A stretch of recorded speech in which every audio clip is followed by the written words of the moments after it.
Dinosaurs اندازاً 15 crore سال تک زندہ رہے اور اب سے تقریباً 5 کروڑ 50 لاکھ سال پہلے ختم ہو گئے۔ اپنے دور میں وہ خشکی پر موجود طاقتور جانور تھے، جبکہ ان کی دوسری اقسام سمندروں اور ہوا پر قابض تھیں۔ ڈائناسورز کے مکمل طور پر غائب ہونے سے قبل ایسا 2 بار ہوا کہ کئی جانوروں کی چند انواع ناپید ہو گئیں۔ ڈائناسورز چونے کے زمانے کے آخر تک موجود رہے۔ لوگوں کی بڑی تعداد کا یہ ماننا ہے کہ ڈائناسورز بڑے شہابیوں اور چھوٹے سیارچوں کے زمین سے ٹکرانے کے بعد آب و ہوا میں تبدیلی کے باعث ختم ہو گئے ہوں گے۔ ایک دوسرے نظریے کے مطابق اس کا سبب زمین پر ہونے والا تیز آتش فشائی عمل یا سرگرمی تھی، جس سے زمین کی تمام آبادی ختم ہو گئی ہوگی۔ یہ صرف ڈائناسورز ہی نہیں تھے جو ختم ہوئے، بلکہ اسی زمانے میں زیادہ تر رینگنے والے آبی جانور اور ٹیراسورز بھی ختم ہو گئے۔ اس کے علاوہ پلانکٹن، جن کے خول سے چاک کے ذخیرے بنے، سرپائے اور سہ لختا دار بحری جانوروں کی دیگر اقسام بھی ناپید ہو گئیں۔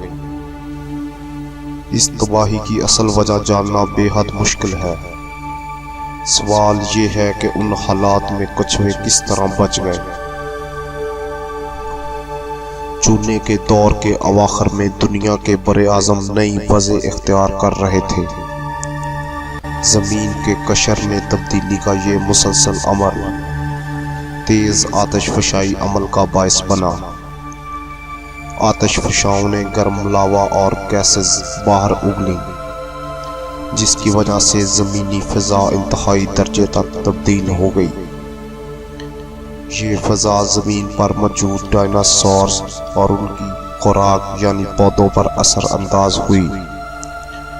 اس کے علاوہ آب و ہوا میں ہونے والی دوسری تبدیلیوں، مثلاً برفانی دور آئس ایج کی شدت کے باعث بھی ڈائناسورز کی بہت سی ایسی اقسام ختم ہو گئیں جو اس انتہائی سردی سے مطابقت پیدا نہ کر سکی ہوں گی۔ ڈائناسورز کے عہد میں زمینی آب و ہوا میں شدید تبدیلیاں رونما ہوئیں۔ ایک نظریے کے مطابق وہ شدید برفانی دور کے باعث ختم ہو گئے ہوں گے۔ در حقیقت ایسے جانوروں اور پودوں کی تعداد بے حد کم ہے جو انتہائی شدید سردی برداشت کر سکے۔ زمین پر کئی بڑے شہابی گڑھے اب تک موجود ہیں، اگرچہ ان میں سے اکثر کئی لاکھ سال کے عرصے میں بھر چکے ہیں، لیکن کچھ ایریزونا امریکہ میں موجود اس گڑھے کی طرح اب بھی موجود ہیں۔